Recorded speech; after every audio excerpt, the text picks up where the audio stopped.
Hello, I'm Mike, and this is we are the Tabletop Donkeys. Hello. I'm bringing you issue 66 of Warhammer Age of Sigmar Mortal Realms magazine today, and with this issue we get another Sigmar statue, adding to our train for the Realm of Fire board. And if you'd like to see it on the battlefield, there'll be a time code in the description where you can use the chapter bars, but first up we'll be going through the magazine as usual. First up, we have some background on Nighthaunt black coaches. Fortunately, we don't get one with the magazine, but this is the sort of ultimate unit for the Nighthaunt. You can see its model there. And it's essentially a sort of hearse for Nagash's favoured servants that are driven by Cairn Wraiths, and when they're deployed on the battlefield, they feast off death energy coming from slain foes and the Nighthaunt around them, and they gain new powers in the process and power up Nighthaunt units around them. Also, they are surrounded by these sort of wraiths that claw at things as well, a bit like spirit hosts. And there's a few famous ones there, and a little log from the Book of the Dead, I believe. There was a background on the various creatures of chaos. So you've learned about the mortal followers and the demons, but these are sort of chaos beasts. So things like cockatrices and chimerae. And there are also chaos gargants. So we've learned about gargants before. And there are these various beasts that have been warped by chaos. Some look fairly normal, like the razor gores, which are basically boars, chaos warhounds. And then we have chaos spawn, which are mortals who have become so infused with the power of chaos that they've just sort of devolved into strange masses of flesh and horror. As a background on the Celestial Warbringers Stormhost, these guys have particularly gifted Lord Ordinators who are particularly good at seeing the future, and they have more sacrosanct chambers than other Stormhosts, so obviously specialise in fighting against the undead. And obviously you can see here the many dangers the forces of order face in the Mortal Realms: the forces of destruction, the Ogors, the Grots and the Aurochs, the forces of chaos, and then the forces of death led by Nagash. There is a build guide for the Dominion of Sigmar statue, which is exactly the same as the previous one. And then we have the first painting guide, which is the same again, if you want it to fit in with the rest of the ruins. But there's an alternate one here. It's a more Realm of Fire theme, where it's a sort of magma look. So you start off with black, and then you essentially recess shade it with various reds and building up to orange to highlight, and then giving it sort of eerie glowing white eyes, so they're glowing white hot. Which does look quite nice. I decided to go with the white version, as you would have seen in the intro. But with that over, we can get into our game for this issue.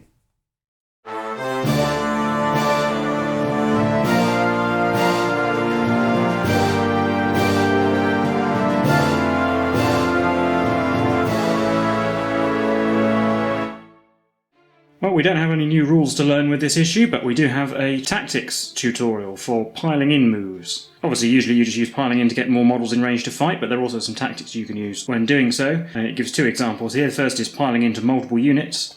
So you can see in this picture the chain rasps can pile into both the Celestar Ballista and the Gryph-hounds to prevent them from shooting and negate their mobility, respectively. So you can see how they've done that here by piling in closer to the Liberators. They also bring the Ballista and the Gryph-hounds in range. And their other suggestion is you can use pile-in moves to get closer to objectives. So these Liberators here can pile in around the Knight of Shrouds, bringing two of the models in range of the objective, where before there were none, so they will therefore take the objective. And it also mentions that since you don't have to actually get into base contact with the enemy, but you only have to end half an inch away when making a charge move, by doing so you leave yourself some flexibility to pile in, because as long as you don't get any further away from the closest model, you can still pile in as you wish. So there's an example of that here, where Lord Executioner, by not getting into base contact, can stay half an inch away and still bring the Celestar Ballista into range. And then we have the background for this issue's game. So there's a short story here about a chain rasp who suddenly finds himself experiencing rage and anger, which he hasn't experienced in many long centuries, after the Nighthaunt unleashed something by opening the Stormvault. And as it explains here, what they've actually managed to do is release a demon of the Blood God Khorne, which has caused waves of rage and anger to spread out across the realm. The nearby Nighthaunt have fallen upon the Stormcast with renewed fury, whereas near the floating city of Batar, the Stormcast engineers have abandoned their war machines to engage the Nighthaunt in close combat, overcome with fury. And here we have the forces lists for the upcoming game. The Stormcast have secured their foothold in the area, but the release of this pent-up anger has caused them some difficulty. But it also severely affected the Nighthaunt, because their ghosts, as difficult to control at the best of times, have now become swept up in anger. And then we're on to our battle plan, Hot-Blooded Assault. As you might guess, this takes place in the Realm of Fire. The two forces must balance destroying each other with securing strategic locations on the battlefield, trying to keep their rage in check long enough to do so. So we've got the battlefield here, we've got 4 battle mats again, with one objective right in the very centre, and then one in the centre of 2 boards in the bottom left and top right, respectively. There's also a special rule called the Winds of Rage, which means that you add 1 to all charge rolls made in this battle plan due to the waves of anger that have been unleashed. We set up 4 terrain pieces of our choice, alternate deploying units starting with a Stormcast player. The game lasts for 5 battle rounds, and each player gets 1 victory point at the end of their turn for each objective they control, and also a victory point when an enemy unit is destroyed that was within 6 inches of an objective. And for the armies, we have 2 choices from the heroes list and 6 choices from the troops list, respectively, and as usual, things marked with an asterisk count as 2 choices. That's all there is to it, so we will show you the armies we've made and then get straight to the game. Here's the Stormcast army I've selected. My 2 hero choices are the Lord Ordinator and Averon Stormsire, because we haven't seen him in a very long time. I brought him with Stormsire's Cursebreakers. On their full lore scroll, you do have to bring them together. The way the army lists are written in this magazine doesn't say that you actually do, but I will. I'll bring them both. It's nice to have some Evocators anyway. And then for my other choices, we've got 2 units of 5 Secretors, with 2 Great Maces each. One of them has the Great Mate on the Prime. 2 units of 4 Castigators and a Celestar Ballista. And I'll form the front unit of Castigators, the Lord Ordinator and the Celestar Ballista into the Hailstrike Battery War Scroll Battalion. My general will be the Lord Ordinator. He's going to have the Tenacious Command trait, which gives him an extra wound. He'll also have the Relic Blade artifact, giving him +1 damage on his weapons. The War Scroll Battalion technically gives me a second artifact, but I can't give it to Stormsire because he's a named character and he can't have artifacts. So that's wasted, but that's not why I'm bringing the Hailstrike Battery. And that's it for the Stormcast. And here is the Nighthaunt army. Yeah, so I've a Guardian of Souls and a Knight of Shrouds. It's been a little while since we've seen one of those. And we've got a unit of 5 Harridans, a unit of 5 Bladegheists, a unit of 5 Grimghasts, a unit of 5 Hexwraiths, a unit of 4 Mindful Banshees, and a unit of 3 Spirit Hosts. And my general is going to be the Knight of Shrouds this time. I'm going to give him the Master of Black Arts trait, so he becomes a wizard who can cast Arcane Bolt and Mystic Shield, as well as use Fireball, the Realm of Fire spell. I'm going to give him the Black Amulet artifact as well, since we haven't seen that one yet. Now we've set up the battlefield. I can't quite get it all in one shot, so I'll just pan across like this. So we've got the objective in the centre, and then 1 up in the top right near the Nighthaunt deployment zone, and 1 down on the bottom left near the Stormcast deployment zone. In the centre of the left-hand side we have all of the Time-worn ruins. In the middle we've got the Azerite ruins set, which we've counted as a single terrain piece. And up at the top we've got our new Sigmarite statue. And finally over on the right hand side, just the ruined Stormvault with its 2 braziers. And all of the terrain obviously has the volcanic rule from the Realm of Fire rules. We also rolled for the new Sigmarite statue to make it a bit more interesting on the random terrain table, and it got result 2, which is the one that gives a wizard within 1 inch +1 to casting and unbinding rolls. Although obviously he'll also have to brave the volcanic terrain if he stands within 1 inch of it, so it would be a trade-off. Yeah, we have the 2 slabs that come with the Stormvault, but we're just using them for decoration, so they're not volcanic. Oh, that's true, yes. But otherwise we're not using any of the terrain rules. So I'll look at the Stormcast deployment first, and if you were paying attention, it's actually slightly different to what it just appeared as, because having discussed the volcanic terrain feature, we realised that I deployed all over one. So Michael's kindly allowed me to fix that mistake, because I did not think about that at all when deploying. So we've got 2 units of Castigators out on the right flank over here, although they're actually basically in the middle of the board, with Stormsire's Cursebreakers amongst them. In the centre, we've got Stormsire himself, the Lord Ordinator and the Celestar Ballista. And over on the right, by my home objective, the 2 units of 5 Secretors. And then having a look at the Nighthaunt deployment. So it's over on the left, or my right, I have my Hexwraiths with the Knight of Shrouds. Over in the middle I've got Harridans, the Mindful Banshees, the Bladegeist Revenants with the Guardian of Souls behind, the Spirit Hosts, and over on my far left the Grimghast Reapers. So all that's left to do is roll off for the first battle round. I finished deploying first, which means I would win the tie, but it's not a tie. I have won, and I'm going to make the Nighthaunt go first. So we'll be on to Nighthaunt turn 1. In the hero phase, the Nighthaunt gaining a command point. I already start with 1 because I have a War Scroll Battalion. Yeah, and the Guardian of Souls is going to try and cast Mystic Shield, I suppose. Needing up to 6. Gets it with a 7. And I'm not in range to deny. Yeah, I'm going to put it on the Harridans. In my movement phase, basically everyone ran, just kind of trying to move up in a line, avoiding any of the terrain. Getting several units in range of that objective in the middle, so I'll take that. Over on the left-hand side, cavalry also moving up to go around the Time-worn ruins. So no shooting or charging, and we're just going to have to try and weather the hail of fire that's going to be coming our way. But you do get 2 victory points at the end of the turn. Yeah, from capturing both of the objectives. Yeah, but with that, we'll be on to Stormcast turn 1. So in my hero phase, I gain a command point, go up to 2. Stormsire is going to cast his own personal spell, which is appropriately named Stormsire. It's basically the same as a normal Knight Incantor, but it's slightly better if the enemy units are closer. And it goes off on a 7. And he gets a 4, so that doesn't happen. And the Cursebreaker's Mites will try and cast in power, needing a 6. They get it with a 12, The Mine Banshees could technically unbind that because they have +1 to it, but I don't think they're within their 18-inch unbind range. And we'll put Empower on the Castigator unit that is part of the Hailstrike battery.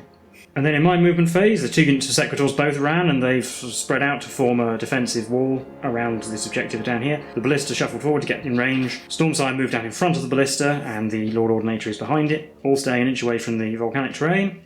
On the other side, the rightmost unit of Castigators moved a little bit just to get in range. The one that's part of the Hailstorm battery have moved into the volcanic ruins, so hopefully they'll be alright. And Stormsire's Cursebreakers ran, and they come around the back of the ruins to redeploy, hopefully get their Empower spell somewhere else. So we're on to the shooting phase. We'll start with the Castigators in the ruins that are part of the Hailstorm battery. They're going to shoot at the Dreadside Harridans, and the one at the back is not in range. So 3 shots, the prime hits on a 2, the others hit on 3s, and rerolling 1s because we'll do power to accuracy, and 6s are D3 hits. So we can reroll both of those 1s. Oh, into a 6. So that's 1 plus a D3 hits. The D3 is 3, so 4 hits. Wounding on 3s, rerolling because of Empower. Oh, they're all wounded anyway. 4 plus saves, rerolling 1s because of Mystic Shield. Oh, only failed 1. Ignoring the wound on a 6. No. So I'll take this Harridan off that end there.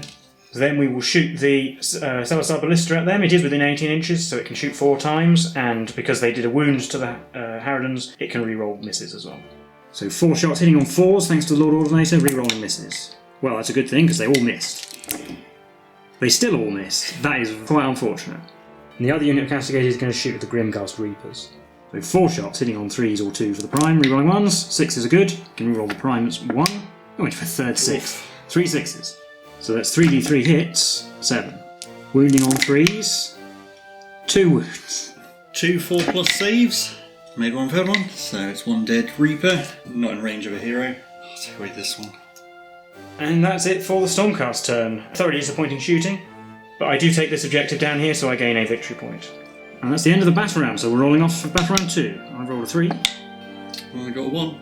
Well, I will go first, so I can have another go at shooting, really. I don't know how many charges I'll be able to pull off, but definitely shooting is worth it. So we'll be on to Stormcast turn 2.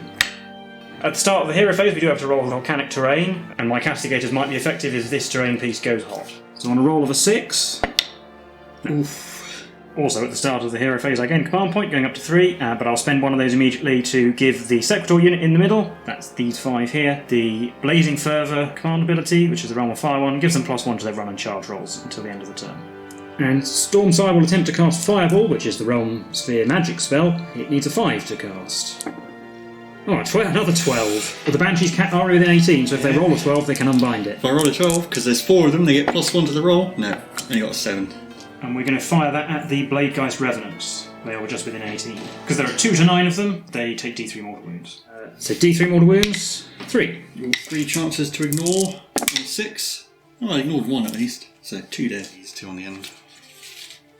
And the Evocators will try and do Empower, needing a 6, getting a 9. I'll try and combine that with a Guardian of Souls, needing a 10. Nope. I'll put that on the same Castigators because they're the ones who need to be able to roll to wound. And then in the movement phase, the unit of Sequitors holding the objective have just actually fallen back ever so slightly to keep the protection around the Ballista. The Ballista itself has shuffled forward, Stormsire's Cursebreakers ran again and they come around the back of the Ballista to join in the fight over here. And the frontline Sequitors, with now +2 to their charge, have moved up, followed by Stormsire and the Lord Ordinator. And the unit Castigators in the ruins have moved a bit further in, and the other ones on the flank have just shuffled so they can get in range of the target I want them to shoot at. So then we'll be on to the shooting phase. The Castigators in the ruins will shoot at the Bladegeist Revenants. 4 shots, hitting on 3s or 2s, rerolling 1s. 6s are good, or 6s. 1 plus 2d3 hits, another 4, so 5 total. Wounding on 3s, rerolling because of Empower. So we can reroll that 2. Still failed, so 4 wounds. We have 4 plus saves, making all of them. Oh, and that means they also didn't do a wound, so there's no benefit for the Ballista. Well, the Ballista will shoot at them anyway, even without those benefits. 4 shots hitting on 4s. Only 1 hit, wish I could reroll. So it's d6 hits, 3. Wounding on 3s, 2. 2 4 plus saves. Made 1, failed 1. 6 to ignore. Nope. So that's 1 dead Bladegeist. Nope. Right, it'd be nice to destroy that unit, but the other unit of Castigators, only 2 of the models are in range, so rather than split shots, they're all going to fire at the Grimghast Reapers. 4 shots hitting on 3s or 2s, the usual, rerolling 1s. Oh, right, rerolled into another 6. So 2 plus 2d3, 3 more, so 5. Wounding on 3s, 3 wounds. 3 4 plus saves. Made 1. 2 dead Grimghasts. But that's the end of the shooting phase, so we're on to the charge phase. I'll declare a charge with the unit of Secretors out the front, and they get +2 to this roll because of the mission special rule and also the Blazing Fervour ability that I used on them. So they normally need a 7, but it's going to be a 5 will therefore be enough. Oh, well, they got a 13 overall. 13 inches would actually have been enough to get them into the Bladegeist if they wanted to, but we're just going to go for the Harridans and bring the Banshees in, so to try and avoid getting too many attacks in return. And Stormsire might as well declare a charge. With the +1, he might be able to pull off a long one. So his roll, it only is 7s, which is not going to be enough. So no more charges to declare. At the start of the combat phase, we'll do power to weapons with the Secretors, and they will strike everything against the Dreadside Harridans. Start with the Stormsmite Great Maces. 4 attacks hitting on 3s, re-rolling. 6s are good, so re-roll misses. Into that 3rd hit. Wounding on 3s. Oh, just the 1. 4+. Nope. Rerolling the 1 for Mystic Shield. Made it. 7 attacks with normal Stormsmite Mauls, hitting on 3s, re-rolling. Re-roll with miss. So 6 hits. Wounding on 3s. Yeah, that's 4. It's balanced on 6. It's definitely a 6. 4+ saves rolling 1s. Well, at least we can reroll 1s. 1 save. Only 1 Harridan is actually in range of the Guardian of Souls, so on a 6 to ignore. Yes. 2nd wound. No. So 2 die, so this Harridan dies, and then this Harridan dies. And then the Nighthaunt get to pick one of the 2 units. So I'll pick the Harridans to go, and they'll sort of pile in like that. 7 attacks from the Harridans, hitting on 4s.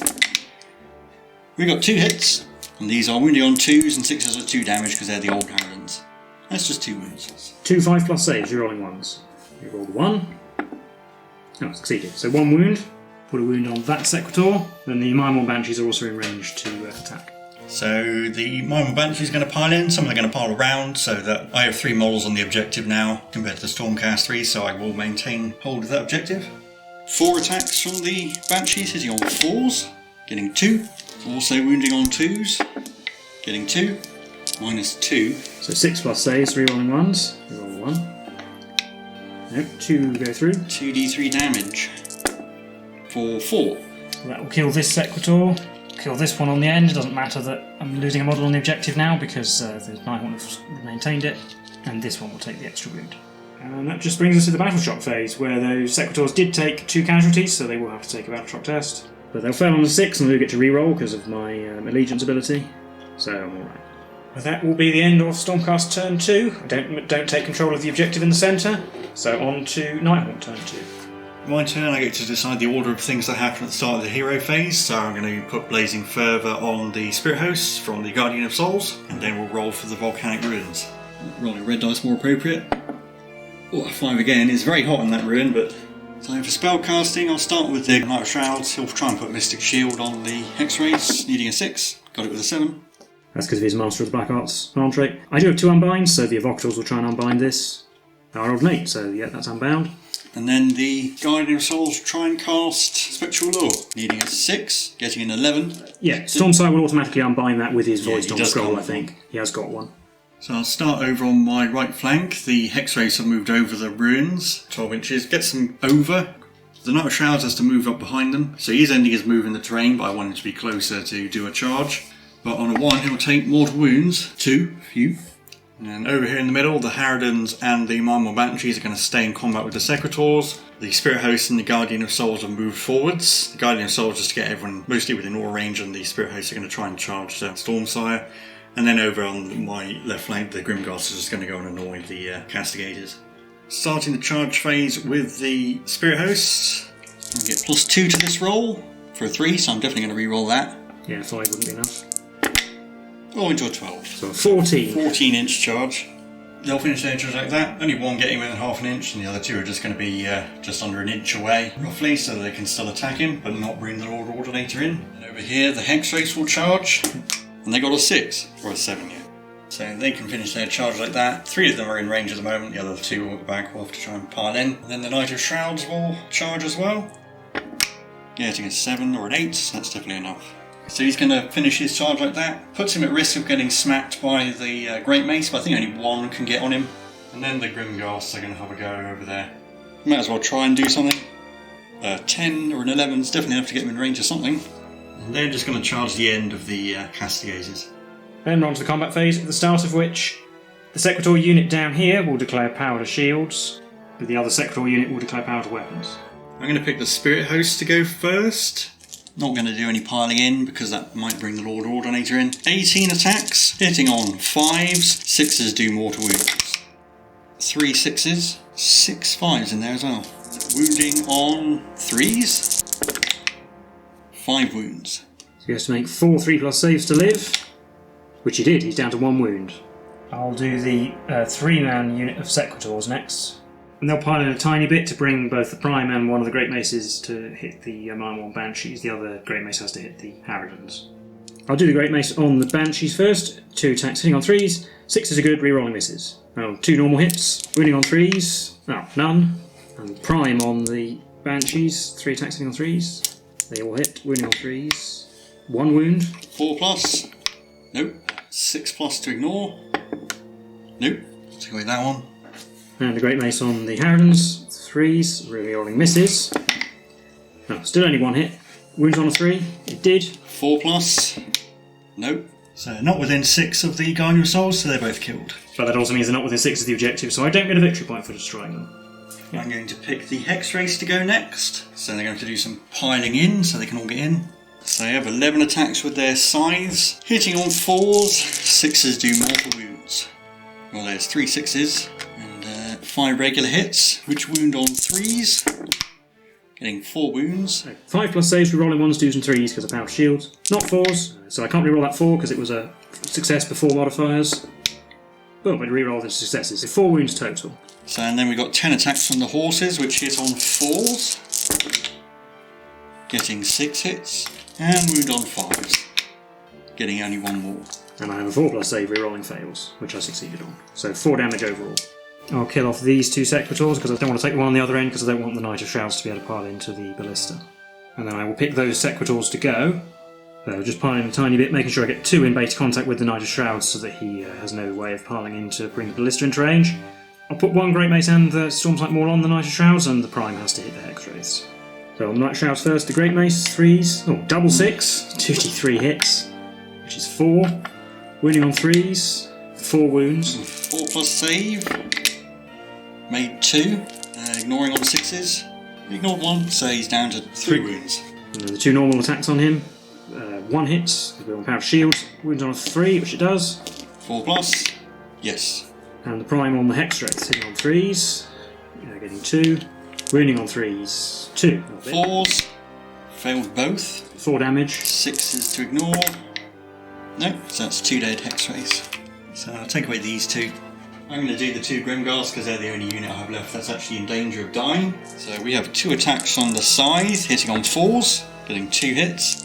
Wounding on 3s, getting 2 wounds. 2 5+ saves. Made 1 failed one.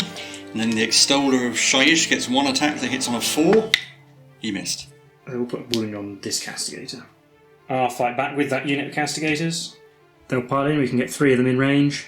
They have 6 attacks hitting on 4s. 5 hits. Wounding on 4s. 2. 4+ saves. Made 1 failed one. I'll leave the Extoller alive. So the Marmor Banshees are going to go next, and they're all just going to pile in around the Sequitors to get them all in range of the objective. They have 3 attacks with their daggers, hitting on 4s, getting 1, wounding on a 2. It does. 6 to save, rerolling 1s. Nope. D3 damage. 2. That'll kill this one, and we'll wound the Prime. Well, I've only got Avron Stormsire left to go. He'll pile in forwards, which brings him in range of the objective, in case that somehow matters at some point. He has 3 attacks that hit on 3s. 1 hits. Wounds on 3. It does. 4+ save. Yes. Finally, the Knight of Shrouds gets to go. 4 attacks hitting on 3s. Getting 1. Pretty typical for him. Wounding on a 3. It does. 5+ save. Re-rolling. Succeeded. Then he's got his horse that gets a single hit. And wounds on a 5. It doesn't. And then this unit of Sectorals that he was fighting have to take a battle shock test, because they lost 2. So 6 will fail, but they would get to re-roll, but they don't need to. So that will be the end of the turn, in which the Nighthaunt take control of the objective down here, because they have more models on it, only 3 Stormcast on it, meaning they get 3 victory points. So it's 5 victory points to 2 as we go into battle round 3, we'll be rolling off. I'll roll a 3, again. Come on. Yes! I'm going to go first. So we're on to Nighthaunt turn 3. So first up, I'm going to roll for the volcanic terrain, because those castigators are still in there. Well, 5 again. It's really warm, but they've got their sunblock on. So next, the Knight of Shadows is going to use the Black Amulet, and he's going to do 3 mortal wounds to Stormsire to get rid of him. Oh yeah, he is within range of the objective because I moved him there last turn, so that gives a victory point to the Nighthaunt. Then for spell casting, the Knight of Shadows is going to try and cast Fireball, needing a 5, getting a 10. I won't try and unbind that with my 1 remaining unbind. Okay, he's going to cast it at the Secretors over there, fighting the Mindwall Banshees. They have 2 models, so it's D3 mortal wounds for 1. So that kills the injured Prime.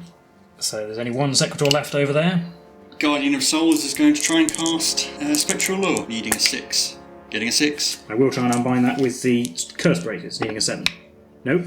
He's going to cast it on the Bladegeist Revenants, bringing back D6, bringing back 4, so they're back up to full strength. In my movement phase, the Mindwall Banshees have retreated from the Secretor, so the Bladegeist can fight him instead. The now unengaged Spirit Hosts have moved up and sort of around, so we can get near the Secretors, and the Guardian of Souls has moved up with them. The Knight of Shadows is just going to retreat from the Secretors a bit, just so he doesn't get killed. And the External Shyish is going to stay in combat with those Castigators. So I'll do this one first. The Bladegeist are going to charge this Secretor. Don't even need to roll, because even a minimum is enough to get them in range. So you finish like that. And then the Spirit Hosts are going to charge. Yeah, 9 is definitely enough. So we're going to take a little bit of a risk and send the Spirit Hosts into the Secretors, where they'll bring the Ballista in, but not the Lord Ordinator. In the fight phase, the Knight of Shadows is going to use Lord of Geist on the Spirit Host, just to give them a few extra attacks. And both Secretary units will do powers of weapons, because one doesn't have a shield and the other one probably won't have a shield by the time they get around to attacking. I'll do the Spirit Host first. Hopefully that lone Secretor by the other objective won't be able to kill all those Bladegheists. Not going to pile in at all, because I don't see a need to. And then we got 21 attacks. Hitting on 5s, 6s do mortal wounds. There's only 1 6 in there, and only 4 regular hits, so it's not even going to be enough to kill them. And they're all within 12 of the Guardian of Souls, so only on 3s at least. Getting 3 wounds. 4 plus saves. Oh, made them all, so only 1 damage. So the Shield Man is actually just down to 1 wound, and that's it. I'll do the Secretary who's surrounded by Bladegeist, see if he can take a couple of them with him. 2 attacks, hitting on 3s, re-rolling. So we can re-roll. And for hits, 2 hits, wounding on 3s. No, 1. 4 plus save. Made it. So I'll do the Hex Face next. Finally in just so they're all in range.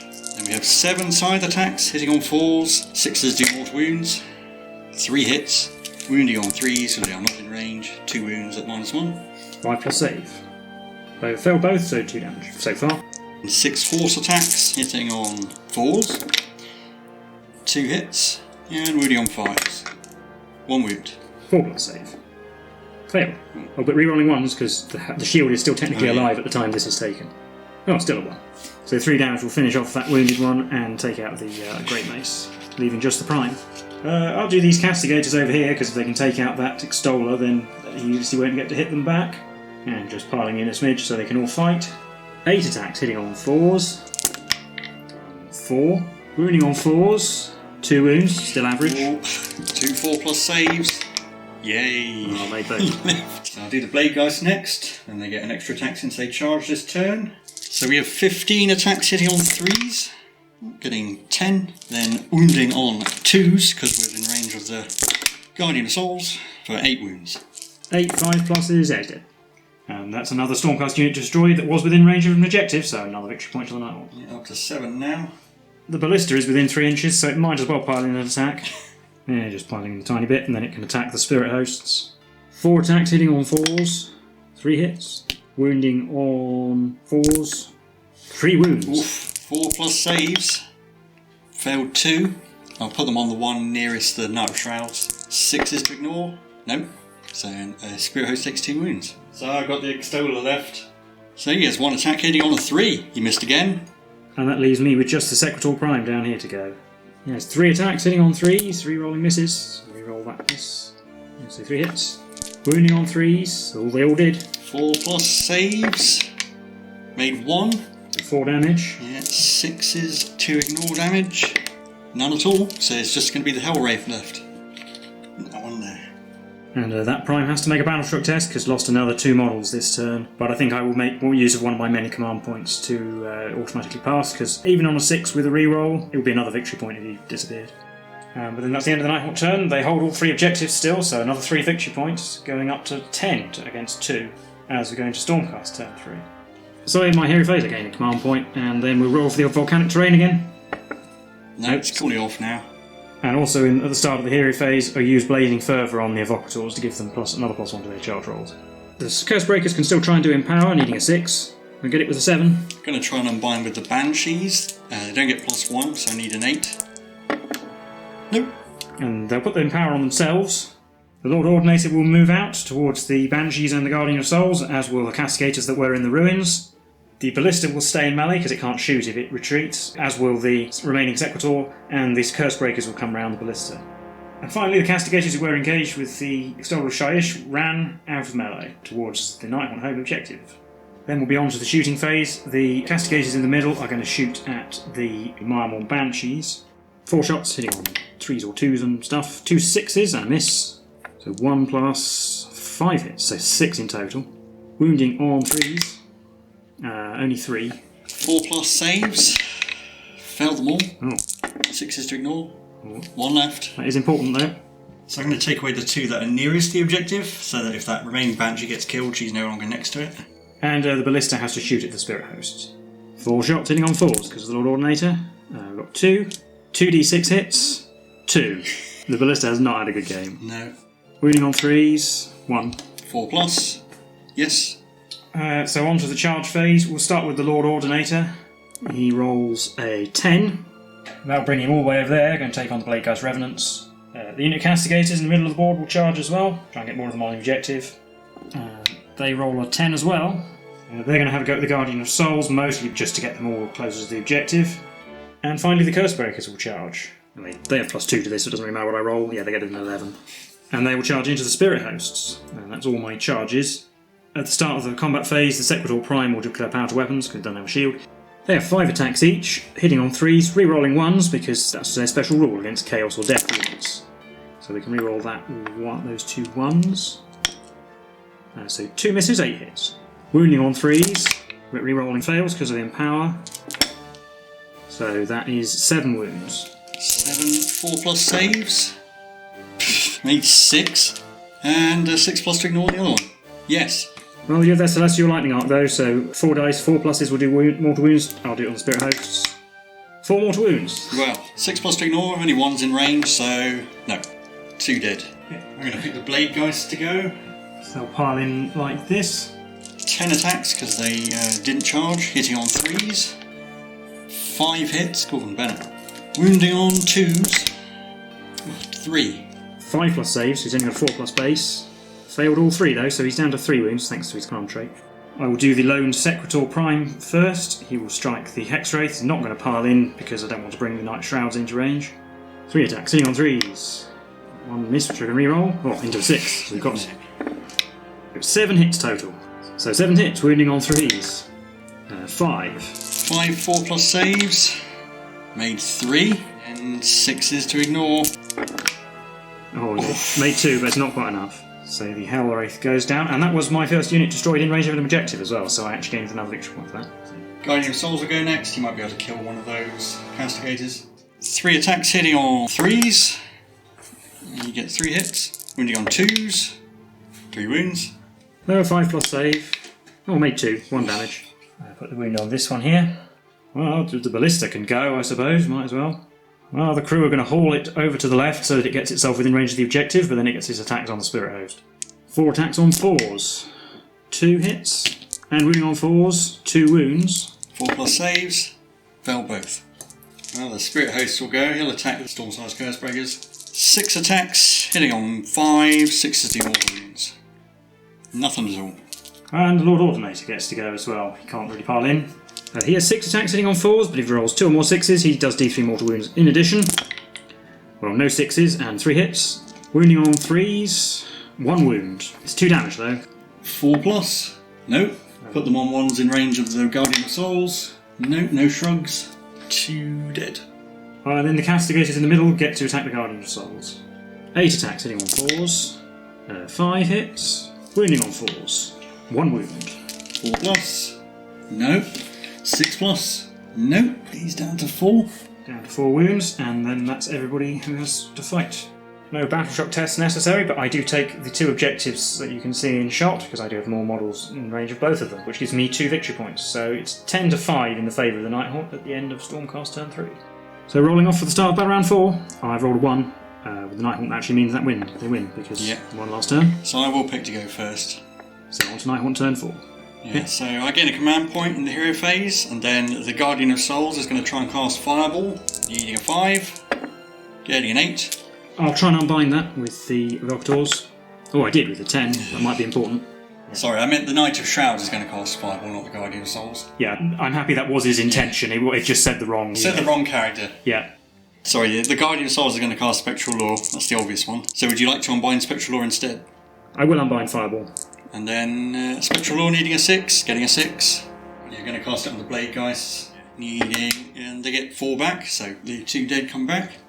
Right, in my movement phase, there's a whole lot of running. The Knight of Shrouds ran, and I turned it into a 6 with the command points. He gets all the way over towards the middle of the board. Guardian of Souls retreated. This Banshee ran and moved around. The Blade Geists that came back are going to retreat from the Lord Ordinator so that they can charge him. And the Extoller also did that, to get in the way of the Castigators. In the charge phase, the Blade Geist will charge. And so they get a 7, thanks to the +1.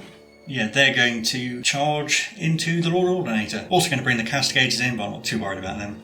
I'm going to use my other last command point to give Lord of Geist to the Blade Geist. They get another extra attack. 20 attacks from the Blade Geist, hitting on 3s.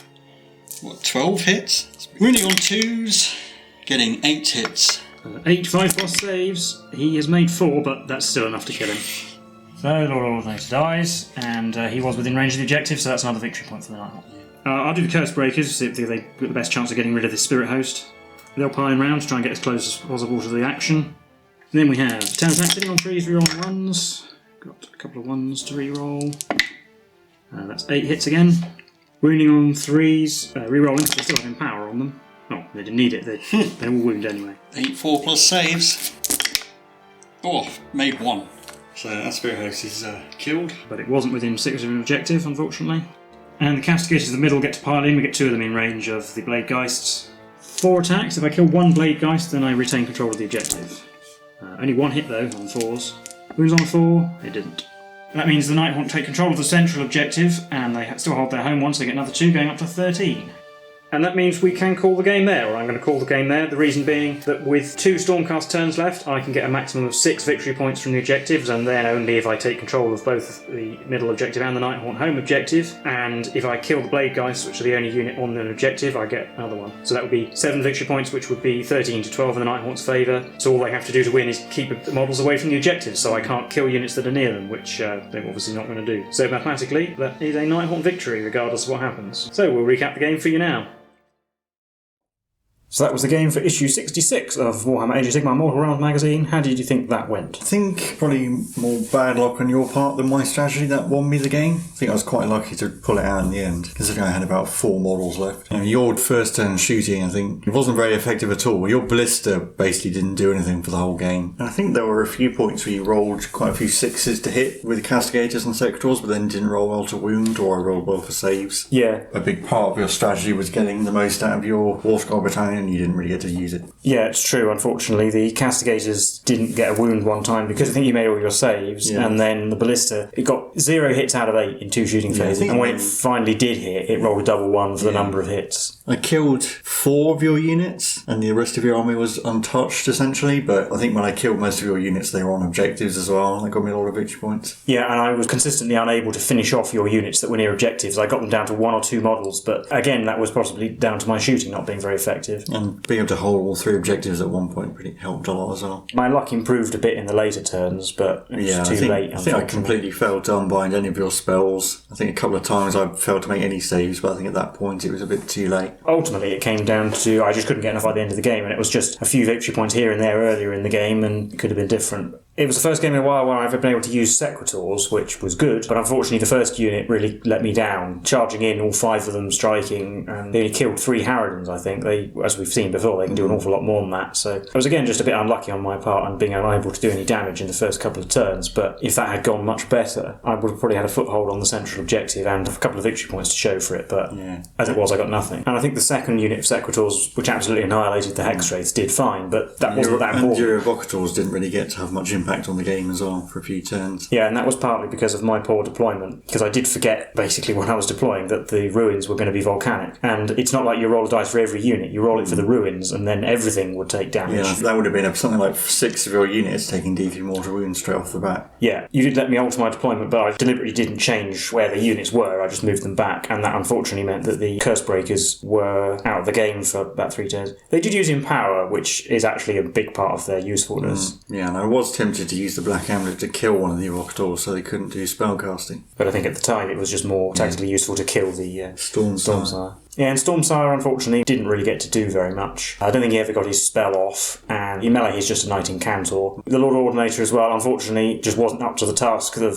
clearing an objective by himself, even with the Relic Sword. He just doesn't do enough damage and doesn't have a good enough save, and certainly not to fight off Blade Geists. I'm still undecided whether it would have been better to take the Spirit Torment again, because the Night Shrouds didn't do any damage. We did get in range to use the Black Amulet, but then the Spirit Torment probably would have been in range as well. But then if I had the Spirit Torment, I'd be bringing more stuff back. Probably could have brought back some Harridans. But he did help take the objective. And you got some use out of his command ability as well. So, but I think you rolled quite a few 1s to hit that you would have been able to reroll. So, whereas as usual, the Guardian of Souls with his +1 to wound aura was extremely useful, and also he brought back the Blade Geists twice. I was tempted to take Chain Rasp as well, but they're vulnerable to Fireball. Having 10 of them, they don't get their bonus for having lots of them, but they also take maximum damage from Fireball and Spirit Blast. It's another reason to not take them, unfortunately. And as it turned out in this game, you didn't need the extra models, really, because you didn't have that much trouble controlling objectives. And I suppose we can briefly mention the tactics article. In some sense, it's just common sense, just piling in, using it to your advantage, but yeah, it is worth thinking about. It really can change the game. And we did see a few instances of that in this game, piling in to be in range of objectives or to make sure other models can't move because you engage them, or indeed bringing auras into range, things like that. And we got another statue, which I think is part of the Enduring Stormvault set, but unfortunately you don't actually get all of it, I don't think, with the magazine. But obviously it is the same as the previous one we got, so they do give you an alternate colour scheme, which I guess looks quite good if you wanted to make a Realm of Fire theme board. It'd be good if you wanted to do an entire set of terrain in that colour, it would look quite effective, especially if it matched a board you had, I suppose.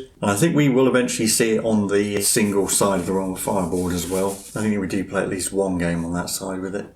But anyway, I think that's it for this video. So if you enjoyed this episode, then do leave a like and subscribe. Leave any comments you might have. Let us know what you would have done differently, tactics. We've been the Tabletop Donkeys, and we'll see you in the next one. Bye for now.